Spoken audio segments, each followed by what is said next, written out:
How did I meet Eric Clapton? Let me dial up the time machine. Go way back into music history. To Halloween, 1968. It is there the story begins. Now, Eric Clapton has to be one of the most influential guitar players of the 20th century. In fact, when I turned pro in 1965, there were very few guitar players that we could learn from.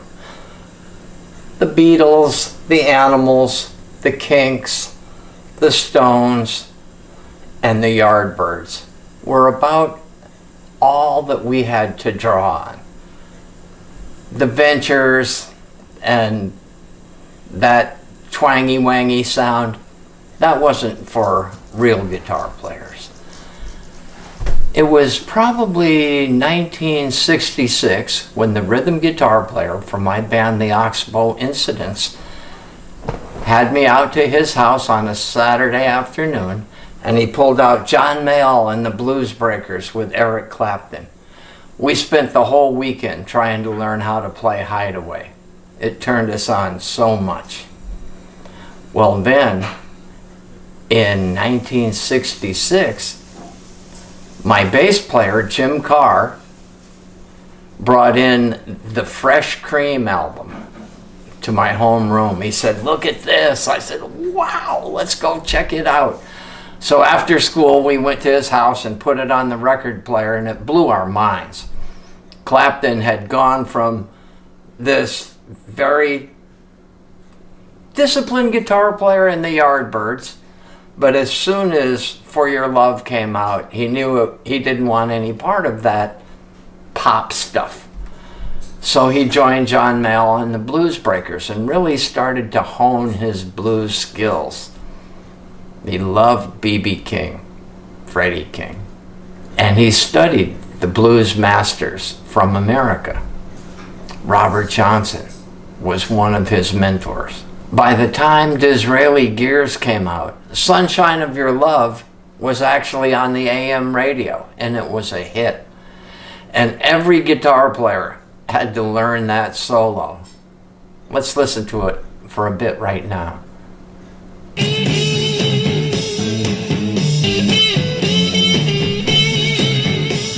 Man, that was a great solo.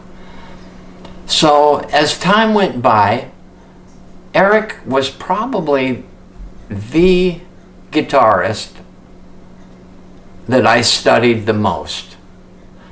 Jimmy Page, Jeff Beck, Mike Bloomfield, Jimi Hendrix. Those were the electric players that I really dug into. When Cream was scheduled to play at the Boston Garden on October 31st, it was Halloween, I wanted to go so bad, but it was the end of the month and my rent was due.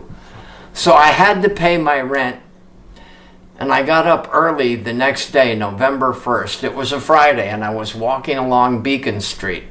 It's about 9 o'clock, 8:30 in the morning, and a hippie chick came walking up my way, and we caught each other's eye and started talking.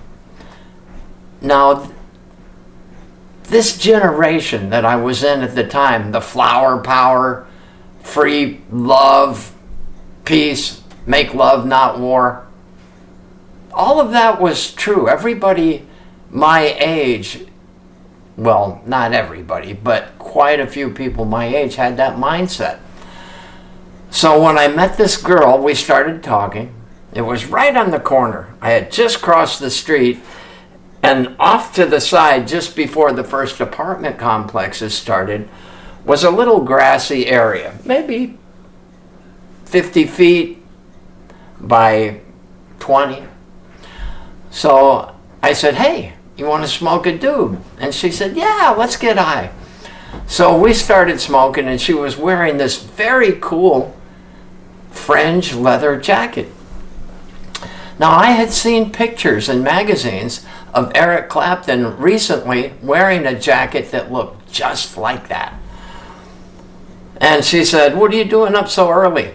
And I said, "Well, I wanted to see Cream last night at the Boston Garden, but I couldn't afford the ticket, so I was really bummed, and I just had to get out." I was walking around. And she said, "Oh, you know what? They didn't even play." I said, "Really?" She said, "Yes." She said, "I met Clapton in the bar at the hotel, and he invited me up to his room. And we spent the whole night taking drugs and having sex. And he never even made it to the concert." I was like, holy smokes. Wow. And then she looked at me and she said, "Boy, this weed was really good. I'm still horny. Will you ball me?" That was kind of the name from Little Richard. "Good golly, Miss Molly, I sure want a ball." Now, normally I don't go into this kind of stuff because this is, I'm just trying to keep with the music. But part of the music is a little bit of the sex, drugs, and rock and roll that came along with it. So forgive me if this next part is a tiny bit offensive. She said, "When I left, Clapton gave me this jacket." And I said, "Wow." I said, "Well, let's make use of it." And I took it off her back and threw it down on this little bit of grass. She dropped her pants off. I threw my clothes off. And there we were going at it right at this intersection as traffic was starting to pull up and mount. No pun intended there. And so we wrapped it up. She put Clapton's jacket back on. I didn't feel so bad about missing the show. In fact, I felt closer to Clapton than ever. I know it sounds weird. So, because the Boston Garden was where the Celtics played, it was a 25,000 seat arena. It was very hard to just reschedule a date. And the promoters couldn't get a date. So they picked the Rhode Island Auditorium in Providence, Rhode Island, where the Rhode Island Reds hockey team played. Now, I had seen the Jefferson Airplane there, and I knew that the sound was terrible. But this was going to be the very last night and the final appearance of Cream in America. So thousands of us funneled through two little doors. Now, in the first set, they played Politician, I'm So Glad, Spoonful, Crossroads, and Toad. It was a fabulous set. Everybody was just, they went crazy. The second set, Terry Reid played Season of the Witch for 30 minutes. Oh, we were all going crazy. The best band in the world was waiting to go on, and we've got to hear 30 minutes of Season of the Witch with Terry Reid. I mean, I liked him, but still, thousands of people were waiting to see the second show of Cream. So finally, Terry got off the stage and Cream came back up. They played Crossroads and it was fabulous. I mean, just like the Wheels of Fire album. In fact, the previous summer, I hitchhiked to Chicago to see my old high school keyboard player. And he said, I just got the Wheels of Fire album. And I have some Orange Sunshine LSD. You want to take it and listen to the album? I said, sure, why not? So we popped this LSD, and we were tripping like mad. And then we put on the live side, Wheels of Fire and Crossroads. It was unbelievable. I closed my eyes and I saw visions of parades and little toy men and statues and just all kinds of fabulous stuff. So that album and that song was really ingrained into my head. And all the guitar players were busy trying to learn those solos. There's the intro solo, the middle solo, 2 bars, and then the final solo was 3 bars, where he really nailed it out. So they go into the second song, and it was Toad, Ginger Baker's big drum solo. The band disappeared. Ginger's out there going crazy. And I worked my way around behind the stage, and there behind a double Marshall stack was Eric Clapton sitting there smoking a Camel cigarette. And I said, "Hey Eric, I'm Forrest Howie McDonald. I'm a big fan of yours, man. I listened to you in the Blues Breakers, and I've got your albums, and I heard that you're gonna start a band after this band with Stevie Winwood, which was going to be the Blind Faith album." In those days, artists never told about any special projects they had coming up. It was the kiss of death for a project. Eric was a little bit like, "Whoa, how did this guy hear about this?" So he looked at me straight in the eye and he said, "I don't even know Stevie Winwood." That story is just absolutely not true. He was finishing up his cigarette, and Ginger was finishing the solo, and I said, "Oh, I might know where your leather jacket is." And he said, "That girl took my jacket?" He said, "I've got to finish this song. I'll be right back, and you tell me." So I said, "Okay." So he went out and finished the song, and right then, after 30 minutes, as soon as that song ended, the police rushed the stage. They shut down the auditorium. They made everybody leave immediately because there was a noise curfew that the mayor had put into effect. Well, a funny thing was when Cream played in LA a month or 2 before, they traded their Marshalls in for new Marshalls. And my guitar buddy, Bobby Zinner, had a friend who worked at Guitar Center out there. And he called him and he said, "Man, you will not believe who just brought in his Marshalls to sell and trade in." And Bobby said, "Who?" And he said, "Eric Clapton." Bobby went, "Whoa, I'm on my way." So all of the years Bobby and I played together, on the back of his Marshall stack, it said Cream. That was cool. At one point, Eric Clapton was so famous and such a good guitar player that John Lennon tried to get George Harrison thrown out of the Beatles and get Eric Clapton to replace him. Now, it's well known that Eric Clapton was in love with George Harrison's wife, Patti. In fact, they eventually got married. But George and Eric had been friends for so long that it was one of these things. You didn't want to lose that great musical friendship, but at the same time, you lost your wife. So Eric gave George an incredible 58 or 59 Les Paul Custom as a gift, just to kind of an olive branch. And when some lunatic broke into George's house and robbed him, they stole that guitar. And they went right down to the Guitar Center, traded it in, and somebody bought it immediately. Well, George had friends all over Hollywood calling everywhere, and he eventually offered the guy a ridiculous sum of money and got the guitar back. And that song, "While My Guitar Gently Weeps," you can hear Eric's guitar crying on that. It's just beautiful work.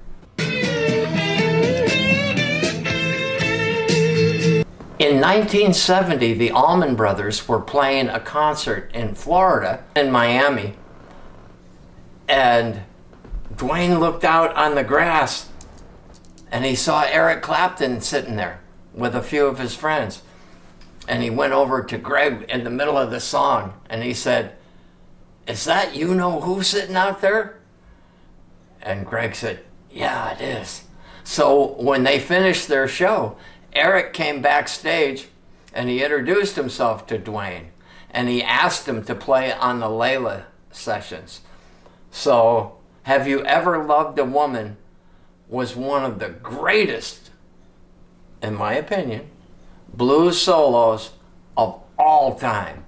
And I'm going to play a little bit of it for you, and you let me know what you think in the comments.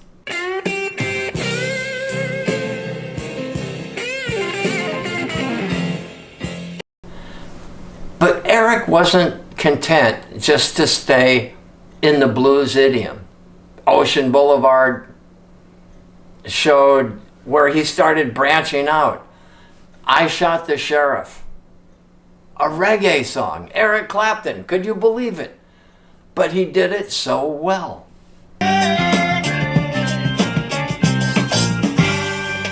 Cocaine, the big drug song of the time. You couldn't get away from not knowing it if you were playing club music. And finally, Tears in Heaven, one of the most touching songs I've ever heard. What a tragedy. Eric survived alcoholism, heroin addiction, all drug addiction, and he's really become an advocate for people trying to straighten their lives out, helping them out.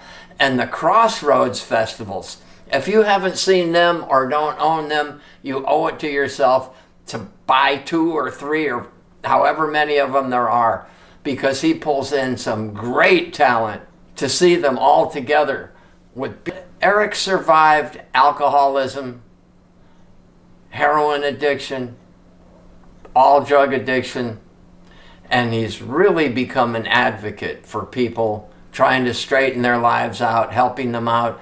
And the Crossroads festivals, if you haven't seen them or don't own them, you owe it to yourself to buy 2 or 3 or however many of them there are, because he pulls in some great talent. B.B. King and Buddy Guy and Robert Randolph and so many other people. Eric survived alcoholism, heroin addiction, all drug addiction, and he's really become an advocate for people trying to straighten their lives out, helping them out.